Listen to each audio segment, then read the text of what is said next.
नमस्कार, मैं GRS news के लिए गिरीश से कर रहा हूँ। आज के इस ब्लॉग में मैं बात करने वाला हूँ सीएजी की असक्रियता। ये बात मैंने इसलिए कही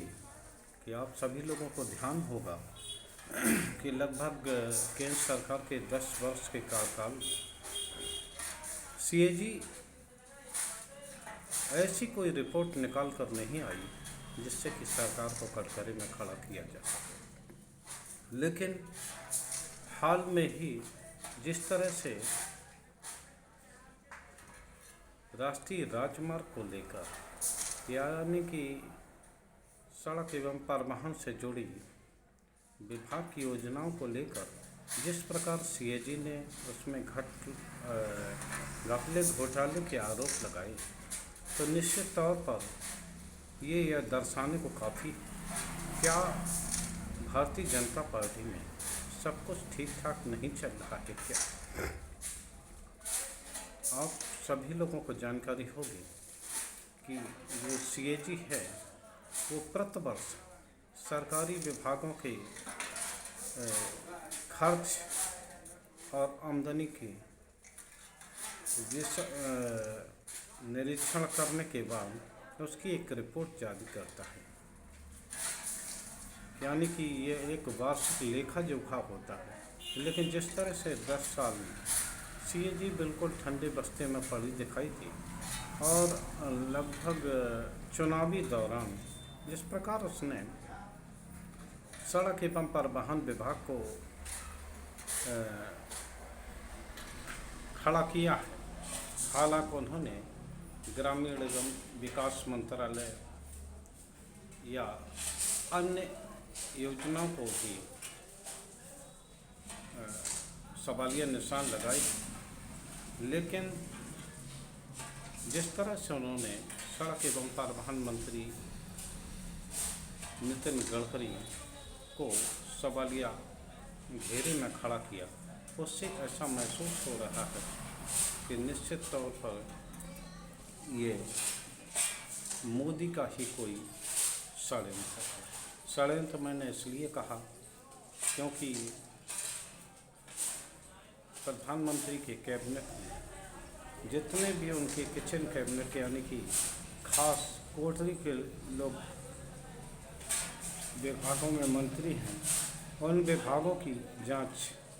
ढंग से नहीं की। ध्यान करें आप, जैसे कि सूचना एवं प्रसारण मंत्रालय जिसके मंत्री अनुराग ठाकुर हैं, हरदीप सिंह पुरी, जिन पर कि शहरी विकास मंत्रालय का दायित्व है, रेल मंत्री अश्विनी वैष्णव, जिन पर कि 3 विभाग हैं, स्मृति ईरानी जिन पर महिला एवं बाल विकास विभाग है, धर्मेंद्र प्रधान शिक्षा मंत्री हैं, मानव संसाधन विकास मंत्रालय उनके पास है। तो जिस प्रकार इन विभागों को और यहाँ तक भी हम जो आपके गृह मंत्री और सहकारिता मंत्री हैं जिनके लेकर भी काफ़ी शिकायतें आती रहती हैं, लेकिन उसमें सीएजी ने कुछ खास टीका टिप्पणी नहीं की। लेकिन जिस तरह से नितिन गडकरी को उनके विभाग के जरिए कटघरे में खड़ा करने का प्रयास किया गया है, उससे ऐसा महसूस होता है कि लोकसभा के आम चुनाव से पहले गडकरी के खिलाफ निश्चित तौर पर ये एक साजिश कही जा रही है या की जा रही है। आप सभी लोगों को मालूम होगा कि नितिन गडकरी के पास पहले 3-4 मंत्रालय होते थे जो कि बहुत अच्छे थे, लेकिन धीरे धीरे करके उनको संसदीय बोर्ड से बाहर किया गया, बल्कि धीरे धीरे करके उनके मंत्रालय भी उनसे वापस ले लिए गए। केवल इस समय केवल एक मंत्रालय ही उनके पास है, सड़क एवं परिवहन मंत्रालय। तो द्वारका प्रोजेक्ट को लेकर जिसकी की खूब चर्चा है, जिसमें ये बताया गया है कि 18 करोड़ प्रति किलोमीटर के एक्सप्रेस वे की रकम को 300 250 करोड़ के करीब पहुंचा दिया गया। इसको लेकर तमाम सवालिया निशान उठे। हालांकि अधिकारियों ने एक सफाई पत्र सा जारी किया है, जिन्होंने उन्होंने बताया था कि सीएजी के जो आंकड़े हैं, जो सूत्रों के मुताबिक की खबर है, जो सीएजी के आंकड़े हैं वो गलत है और उन्होंने गलत रिपोर्ट पेश की है,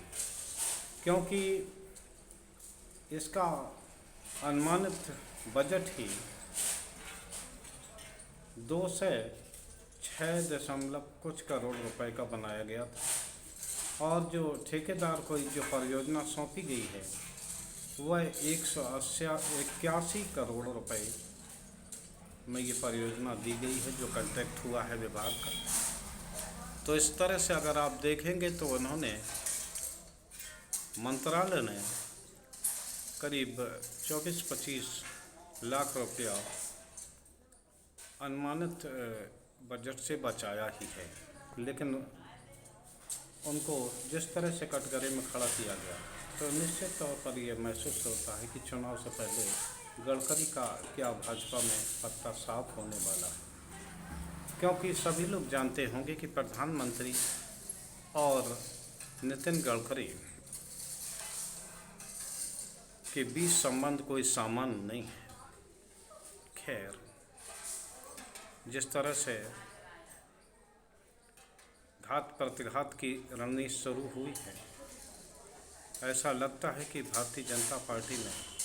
आगामी चुनाव तक बहुत से ऐसे डेवलपमेंट दिखाई देंगे कि जिनको लेकर असहज स्थिति पैदा होगी। लेकिन प्रधानमंत्री यहाँ ये भूल जाते हैं कि चाहे जो कैग के जरिए, चाहे जो विभाग के खिलाफ उंगली उठाई गई हो, भले ही आप इसका राजनीतिक इस्तेमाल करें या गडकरी पर आप दबाव बनाएं, लेकिन आपको ये समझना चाहिए कि शीर्ष यानी कि कैबिनेट के मुखिया होने के नाते आप पर ही ये जो है दायित्व बनता है, आपकी ही जिम्मेदारी निर्धारित होती है। अब सभी लोगों को ध्यान होगा,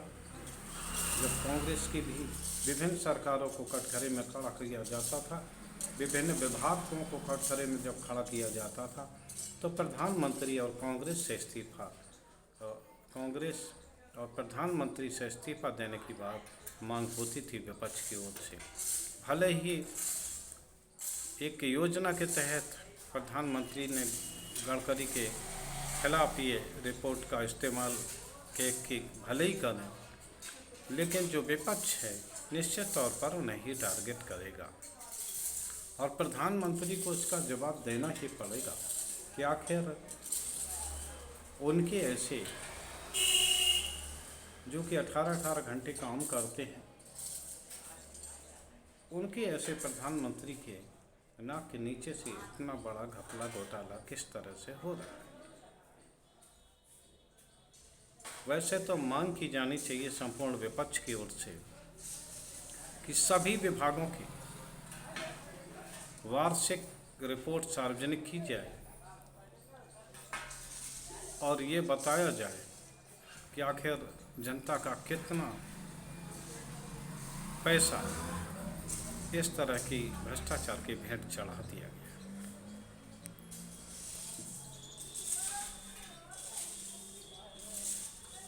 ऐसा लगता है जो प्रधानमंत्री का हाल में ही लाल किले के प्राचीर से भाषण था, जिसमें घबराहट स्पष्ट झलक रही थी, ऐसा महसूस हो रहा है कि भारतीय जनता पार्टी यानी कि मोदी को दो तरफा लड़ाई लड़नी पड़ी। एक तो संगठित विपक्ष से और दूसरी लड़ाई अंदरूनी भारतीय जनता पार्टी के महारथियों से है। मध्य प्रदेश में शिवराज,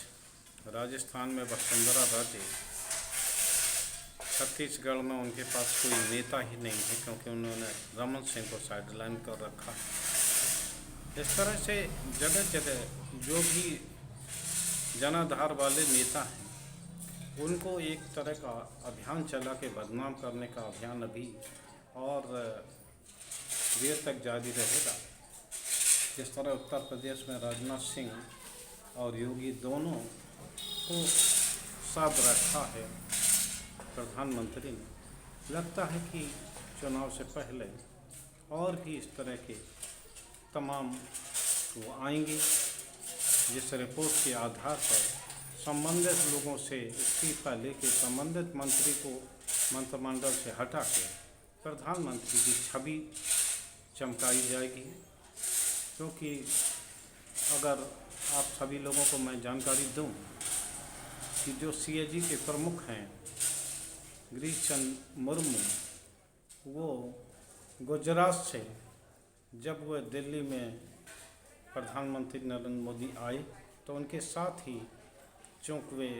गुजरात सरकार में प्रधान सचिव रहे थे उनके, और बाद में उनके साथ ही दिल्ली आए थे। दिल्ली में उन्होंने बड़े वफादार माने जाते हैं। तो ये तो कोई नहीं मानेगा कि इतने बड़े वफादार देश के प्रधानमंत्री को ही अपनी रिपोर्ट के जरिए असहज स्थिति में डाल देंगे। आज के ब्लॉग में बस इतना ही, लेकिन देखना ये होगा कि ये सीएजी के रिपोर्ट का बम आखिर किस किस मंत्रालय पर फूटता है।